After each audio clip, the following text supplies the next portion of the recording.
עוד אחרים שקיבלו על עצמם שמירת שבת. סיפורי ההצלה, כמה ניצלו בזכות שמירת שבת. הרב בר, רבה של נתניה, סיפר שכשהוא היה השבוע באיזה מקום, ניגש אליו בחור וסיפר לו שהוא, ביקשו ממנו להיות שומר שם במסיבה הזאת הנוראה שהייתה, והוא אמר שהוא שומר יומיים. שבת הוא לא עובד, אז הוא באמת עד יום שישי הלך הביתה לנתניה, וחייו ניצלו. כאן במדרשה, מדרשת אלישבע בביתר, הייתה שבת עם מיני סמינר כזה, בעיקר רווקות, הגיעו גם קצת נשואות, צעירות שבאו לשמוע. הייתה אחת שבה שמעה את ההרצאות מהלך השבת, קיבלה על עצמה לשמור שבת. חזרה לבית, גם חיזקה את בעלה, אבל לבעלה לא התחזק כמוה.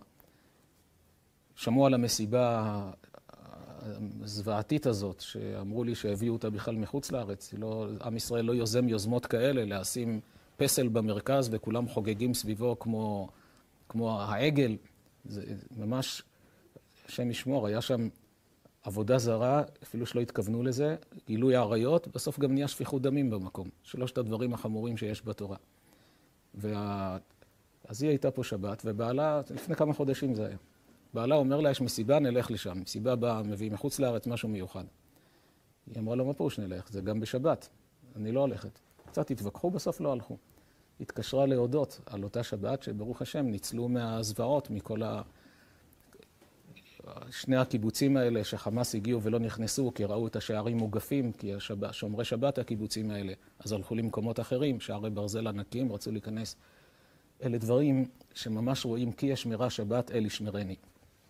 אחד הגורמים לשמירה על עם ישראל זה השבת. אמר אחד שאולי בדיוק אדם דתי, אבל הוא אמר את המשפט, יותר מששמרו ישראל על השבת, השבת שמרה עליהם. זה משפט נכון, קבל האמת ממי שאמרה. חז"ל אמרו, אם ישראל שומרים 2 שבתות, מיד נגאלים. אם כל עם ישראל 2 שבתות רצופות שומרים, מיד נגאלים.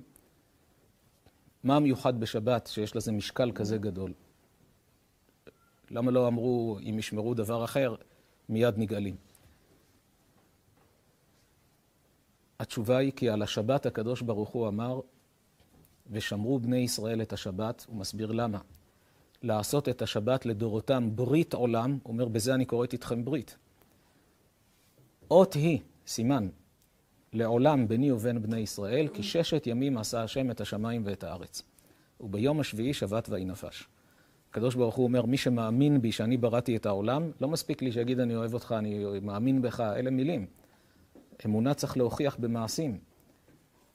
וזה על ידי שאתה שומר שבת. כמו שאני שבתתי ביום השביעי, גם אתה תשבות.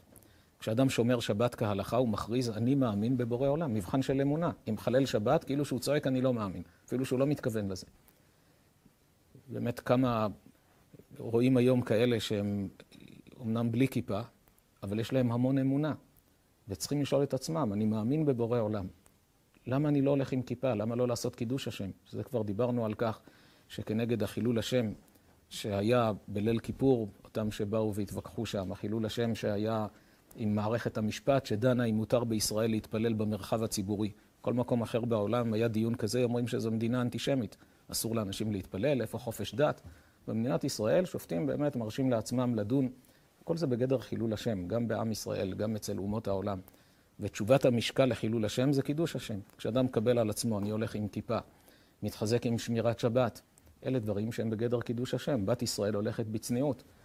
רק בימים האלה, מה שסיפרו לי בהידברות, כמות התגובות שהגיעו שם לבנות שמצלמות איך שהן קוראות בגדים לא צנועים וזורקות, עושות מדורה ושורפות, ומקדישות את זה לשמירת חיילי ישראל, להצלת השבויים. כמה רעש זה עושה בשמיים.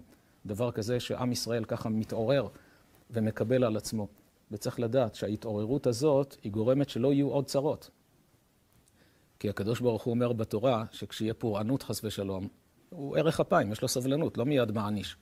אבל כשעם ישראל מקדיש את הסאה, צריך לרוקן אותה, אז באה איזה מכה שבאה לעורר את עם ישראל, ואז הסאה מתרוקנת בגמר המכה, ואחר כך צריך להיזהר שלא תתמלא שוב. אבל שם אומר הקדוש ברוך הוא בתורה, והיה אם תלכו עימי בקרי, והלכתי עמכם בחמת קרי. אומר הרמב"ם, אם תלכו עימי בקרי, פירושו, אם תגידו שזה במקרה. קורה שיש אסונות, קורה שהצבא לא שמר.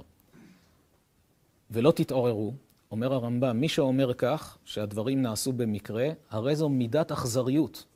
אומר הרמב"ם, זה אדם אכזר. למה? כי אם אנחנו מתעוררים, אז הקדוש ברוך הוא אומר, טוב, הבינו, לא צריך לעבות את הרמז. הבינו, תקנו. אבל אם לא, והלכתי עמכם בחמת קרי, אומרת, אומרים שזה מקרה, אז אני צריך להמשיך עד שתבינו שזה לא במקרה, שיש בו השגחה. פעם אמר לי הרב דוד בצרי, שם איתנו רפואה שלמה,